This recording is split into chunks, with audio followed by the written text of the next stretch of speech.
안녕하세요. 영화 속 이런 법의 홍정선입니다. 연기 잘하기론 정평남 배우 설경구, 나 돌아갈래 박하사탕에서 불안당의 섹시함까지 최근에는 전도연과 합을 맞춘 영화 생일로 다시 한번 연기력을 과시했는데요. 그런 설경구에게도 롤모델이 있었습니다. 바로 한석규. 한석규의 연기를 보며 배우를 꿈꿨다고 하더라고요. 자신의 롤모델과 어깨를 나란히 하는 일, 어떤 큰 명예나 많은 돈보다 의미 있는 성공 아닐까요? 두 사람이 함께한 영화로 오늘 영화 속 이런 법 풀어볼까 하는데 저와 함께할 파트너는 허윤 변호사입니다. 허 변호사 어서 오세요. 안녕하세요. 자, 오늘 또 함께할 영화 소개해 주시죠.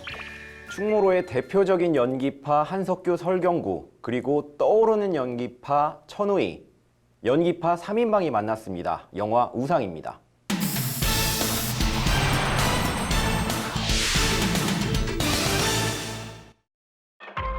거기가 기운이 안 좋아요. 왜 뒤에 어떻게 된 거야? 바로 퍼. 경남도지사 유력 후보인 구명의 아들 구모군이 휴가를 나왔다가 뺑소니를 내고 오늘 오전 자수했습니다.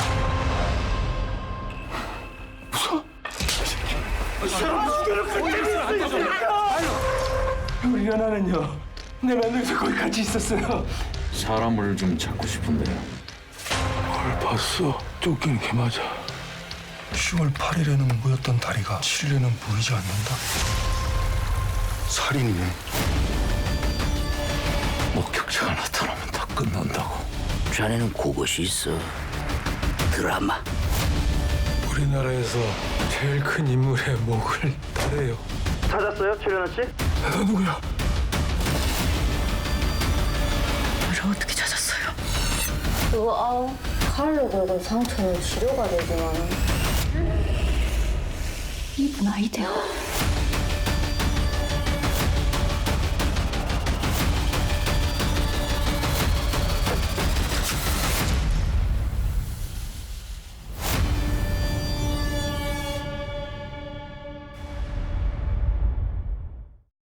네, 영화 다시 봐도 좀 색감이 좋다는 생각이 들어요. 영화 어떻게 보셨습니까? 이 캡틴 마블을 보러 가서 영화의 포스터를 봤습니다.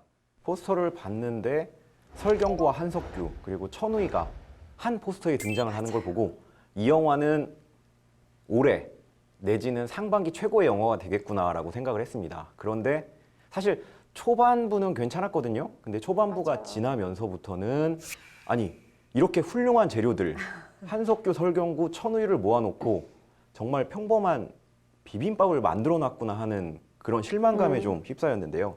어떻게 보면 이 영화는 일종의 뭐 스릴러라고도 볼 수가 있는데 스릴러 같은 경우는 굉장히 소재가 신선하거나 아니면 스토리가 촘촘해서 뭐 예를 들면 반전이라든가요. 그쵸. 이런 것들로 어필을 해야 되는데 일단 영화 소재 자체가 그렇게 신선한 건 아니에요. 뭐 간단하게 말씀을 드리면 한석규의 아들이 설경구의 아들을 차로 치워서 사실 죽인 거고요. 네. 그거를 한석규는 또 은퇴를 하고 설경구는 잘 키려들고 천우희는 중간에서 그게 긴장감을 좀 높이는 그런 역할을 사실 했는데 이런 스토리 자체가 사실 신선한 건 아니거든요. 차라리 요즘에 나오는 뭐 버닝썬이라든가 이런 류의 사건들이 훨씬 더 당황스러운 전개가 펼쳐지지 않습니까? 그렇다면 필요한 것은 촘촘한 스토리, 반전이나 뭐 예를 들면 특정한 장면을 넣어놓고 시간이 지나면서 관객이 그 장면이 이것을 위한 것이었구나 라는 식의 좀 묘한 쾌감을 줘야 되는데 뭐 하여튼 영화가 좀 그런 면에서 실패한 것 같아서 좀 실망스러운 그런 느낌이었습니다.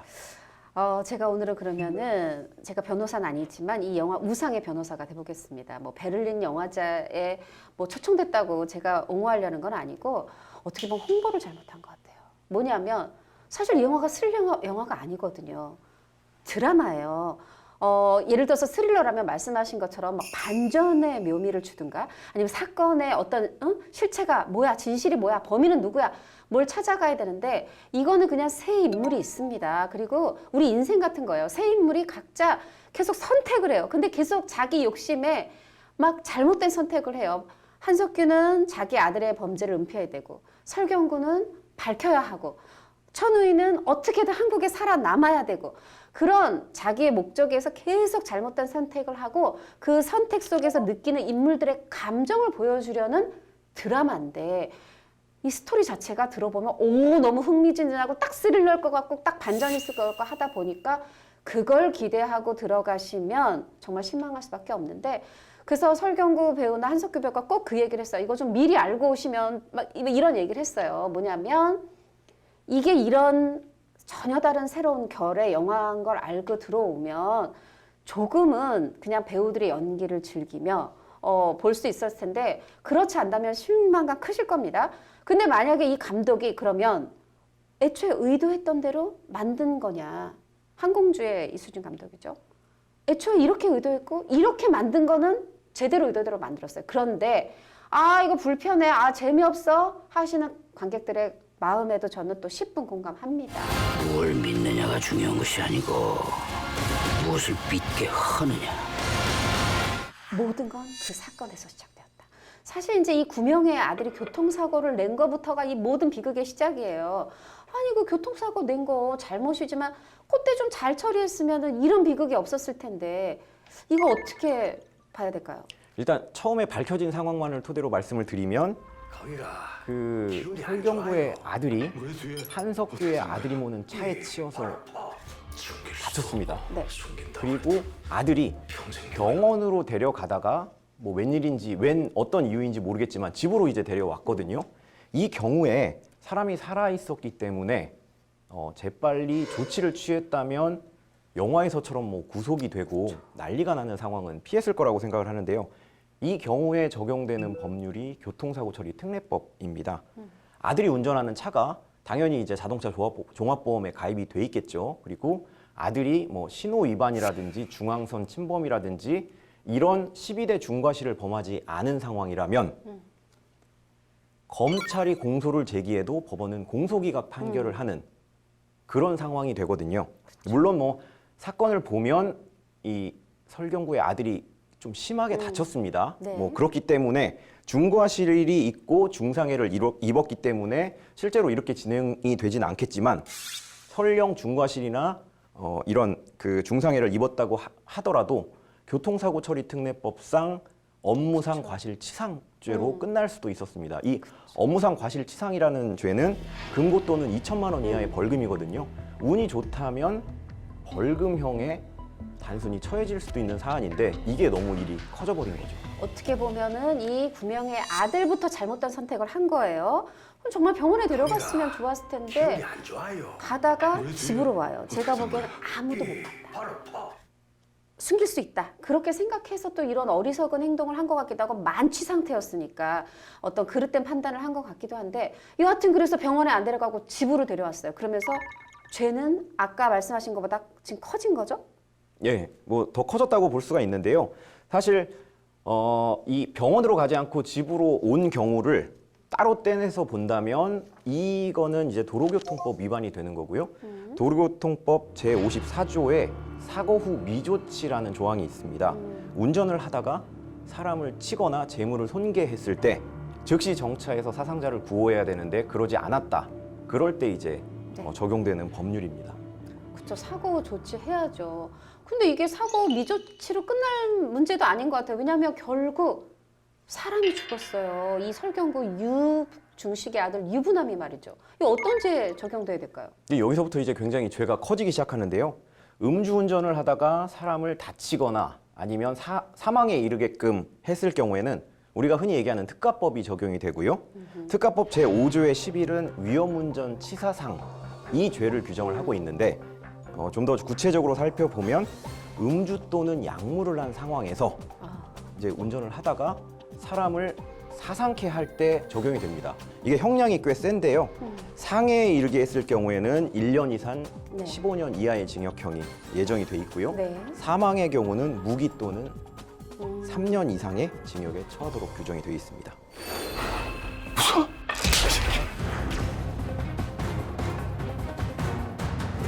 자, 제가 좀 아까 설경구 유중식의 아들 유부남이라고 그랬어요. 근데 이게 슬픈 이름이라 제가 잠깐 설명하고 넘어가야 될 것 같아요. 이 먼저 유부남부터 아들부터 하면 유부남, 우리가 흔히 말하는 정말 부인이 있는 남자예요. 왜 그러냐면 이 설경구가 아들에게 정말 부인 하나 만들어주는 게 소원이에요. 뭐 꼭 결혼해라가 아니라 이제 성욕은 있는데 이 아들이 혼자서 해결을 못하니까 아버지가 언제까지 해줄 수 없으니까 부인을 만들고 싶었죠. 나중에 이제 유중식이 후회를 하죠. 그때 내가 차라리 그냥 평생 내가 해줄 걸 왜 부인을 만들어주려 했을까. 이런 애틋한 이름을 가진 부남이가 죽게 된 데에는 구명의 아들 잘못만 사실 있는 게 아니잖아요. 그 엄마 집에 올 때까지 주차장 올 때까지는 살아 있었는데 엄마가 살아있는 거 봐놓고 냅둬가지고 사망하잖아요. 이 엄마 내가 뭐 칼을 썼어 차를 썼어 아무것도 안 했어 이럴 문제 아닌 것 같아요. 어떤 죄를 받겠죠? 예, 뭐 CCTV를 보면 갑자기 트렁크에서 이 사람이 그렇죠. 예, 넘어집니다. 그러면서 엉덩방아를 찢는 그런 모습이 나오는데요. 사실 이 어머니 자체가 직접적으로 죽인 건 아닙니다. 그렇죠. 하지만 구할 수 있었음에도 불구하고 아무런 행위도 취하지 않아서 결국에는 목숨을 잃게 됐거든요. 네. 이때 우리가 생각해 봐야 될 게 부작위에 의한 살인죄 뭐 이런 예, 좀 네. 어려울 수도 네. 있는데 아무것도 하지 않아서 결국 사람이 죽었다면 이 행위를 어떻게 처벌을 할 것이냐에 관한 문제인데요. 직접적으로 살인 행위가 없었더라도 그런 의무가 발생한 상황에서 구하지 않아서 결국 사망에 이르렀다면 그 행위에 대한 책임을 묻기 위한 그 얘기고요. 네. 부작위에 의한 살인죄는 세월호 이준석 선장한테 적용이 됐는데요.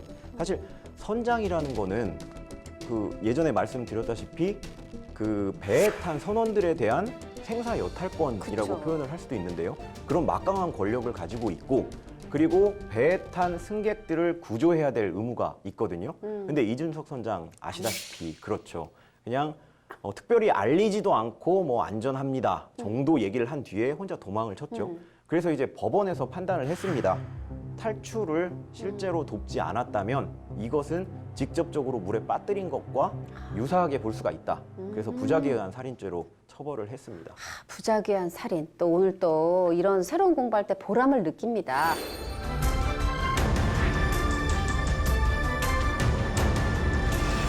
엄마 말고 아빠. 바로 한석규 구명의 죄도 저는 묻고 싶어요. 뭐냐면 엄마에 비하면 훨씬 적극적이에요. 이게 뭐 사람을 죽게 한 건 아니라 할지 모르지만 왜냐면 완전히 살인해진 걸 없애다 주차장을 새로 공사를 해버려요. 이거 어떤 죄 적용받을까요? 저는 일단 죄 적용에 앞서서 네. 그런 식으로 이제 범죄의 흔적을 은폐할 수 있는 주차장을 리모델링 한다는 거는 사실 생각을 못 했거든요. 저건 기발한 방법이다라고 생각을 했는데 정말 깜짝 어쨌거나 놀랐어요. 따라하시면 안 되는 거고요. 한석규가 한 행위 자체는 그 아들의 범죄를 감추기 위해서 아들의 범죄 흔적이 묻어 있는 주차장을 사실 없앤 거라고 볼 수가 있거든요. 그래서 우리가 흔히 얘기하는 증거인멸죄에 해당이 된다고 볼 수도 있겠고요. 다만 한석규는 동거하는 친족에 해당이 됩니다. 가족이나 동거하는 친족이면 이제 이 특례의 적용을 받게 되는데요.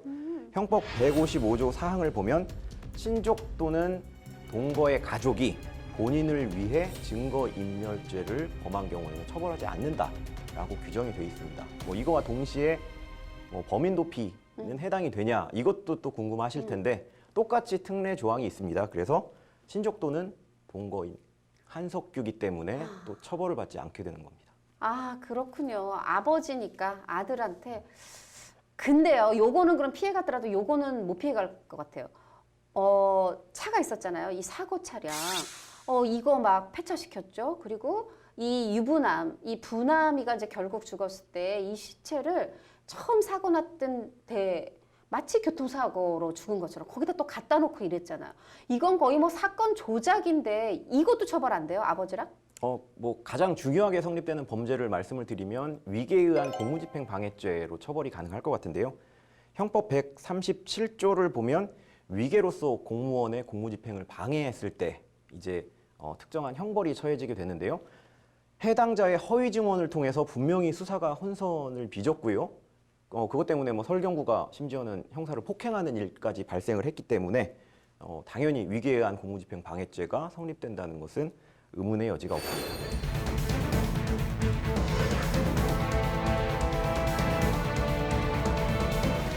우리가 이제 한석규 씨, 뭐 설경구 씨 중심으로 주로 얘기를 했는데 우리 또 여주인공 천우희 씨 얘기해야 돼요. 사실 전 또 이 천우희 씨의 삶이 굉장히 또 막 가슴이 아프더라고요.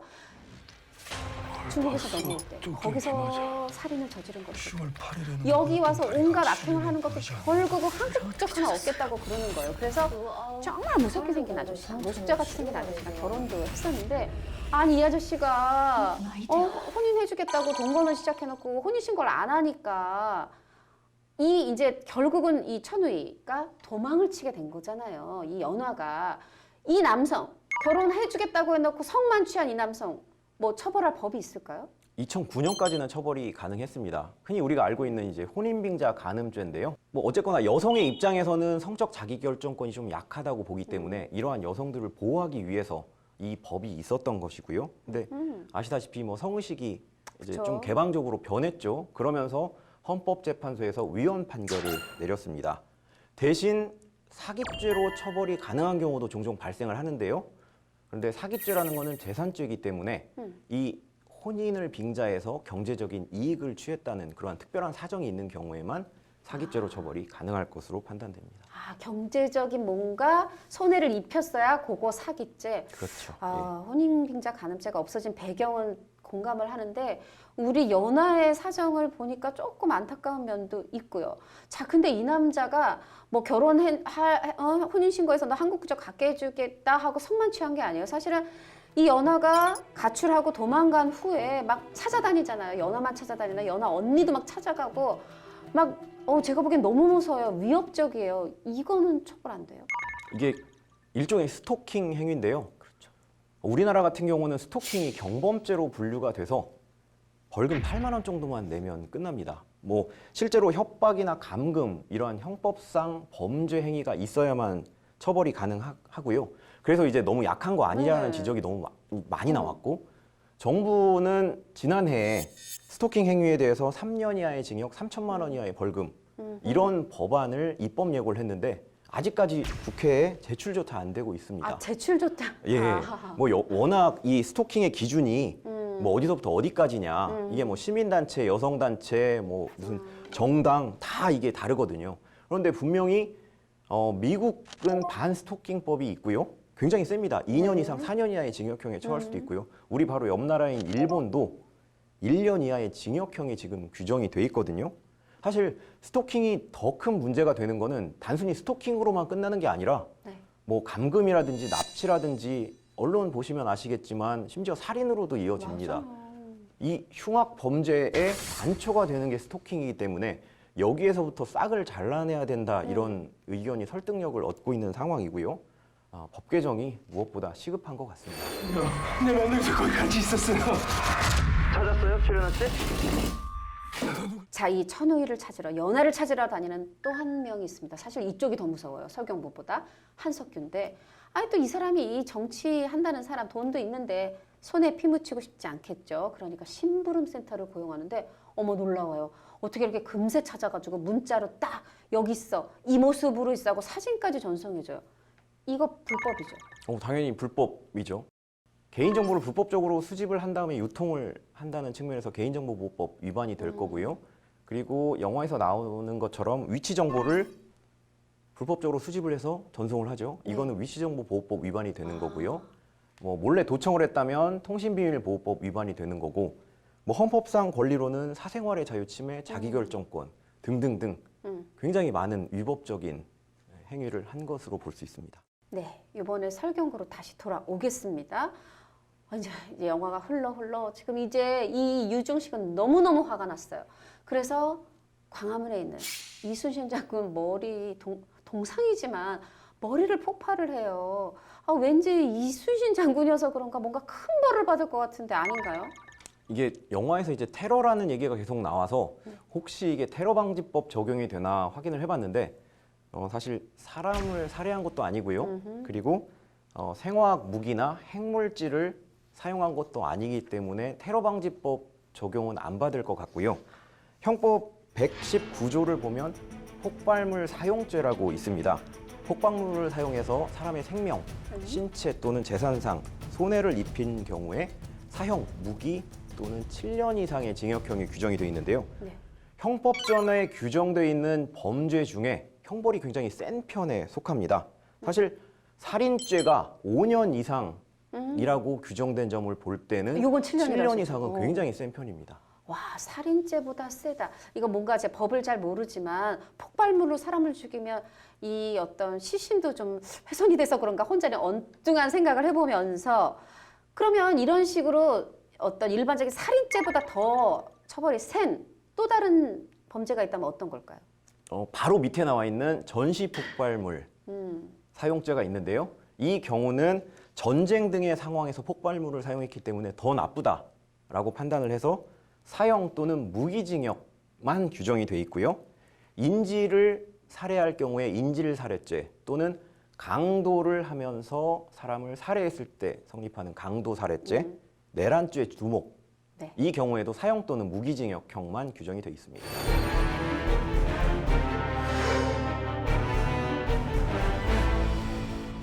천우희 씨 사실 영화 써니 때도 눈빛이 너무 무서웠죠. 근데 이번에도 그 눈빛을 한 번 더 씁니다.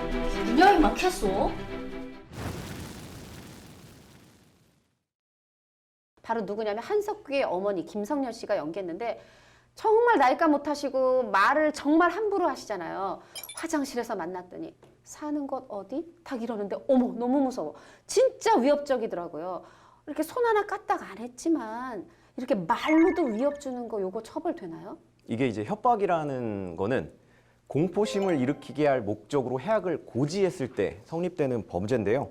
직접적으로 누군가를 죽여버리겠다라고 얘기하면 당연히 협박이 되겠지만 그게 아니라 간접적인 경우라도 집이 어디냐고 물어보는데 등골이 싸해지는 그죠. 그런 경우도 협박죄가 성립할 수 있는데 실현될 수 없는 그런 협박이 있습니다. 뭐 예를 들면 귀신에게 얘기해서 널 잡아가라고 하겠다라던가 아니면 네. 내 말을 듣지 않으면 뭐 벼락 맞아 죽을 거다.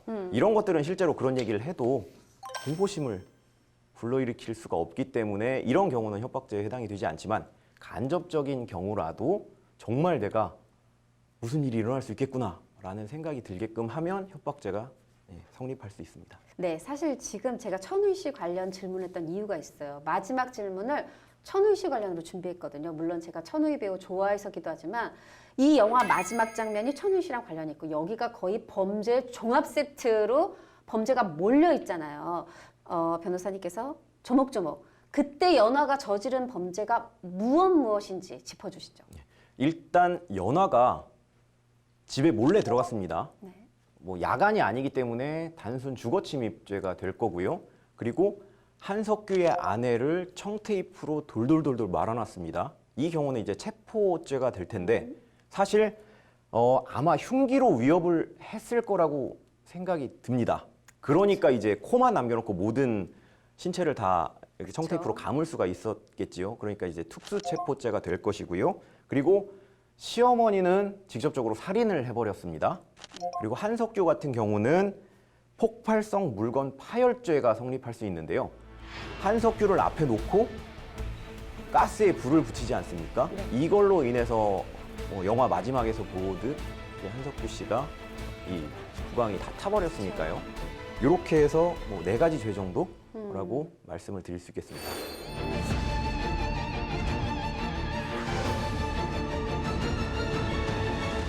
네, 특수 체포죄가 될 것 같아요. 이제 천우희 씨가 주방에 있는 그 위험한 도구 그거를 썼더라고요. 근데 사실 지금 계속 다 훑어와 봤지만 뭐 천우희, 설경구, 한석규 정말 다 연기 너무 잘했는데 영화가 흥행 많이 못 돼서 많은 분들의 사랑 못 받아서 아쉬운데 또 우리 이 영화 속 이런 법에는 아주 큰 미덕이 되는 오늘 너무 많은 법, 다양한 법 그중에 제가 오늘 부작위에 의한 살인 새로 배우게 돼서 너무 좋았습니다. 오늘도 감사했습니다. 배우 김윤석이 감독 데뷔작을 선보였습니다. 오래전부터 연극 연출을 해왔고 영화 관계자들이 입을 모아 영화 연출하면 잘할 사람이라는 기대를 한몸에 받아온 그였는데요. 하지만 기대를 현실로 만들어내는 일 결코 쉽지 않죠. 기대만 지우기다 꿈으로 남기기 쉬운 게 다반사인데요. 김윤석은 끝내 해냈고 게다가 영화의 매무새도 아주 훌륭합니다.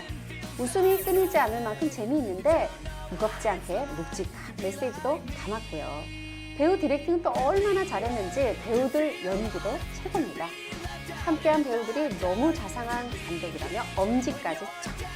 아니 어떻게 이런 일이 가능했나 김윤석 감독에게 물으니 너무 하고 싶은 일이었고 오랫동안 차근차근 준비해온 것 말고는 별다른 비법은 없다 말하더라고요.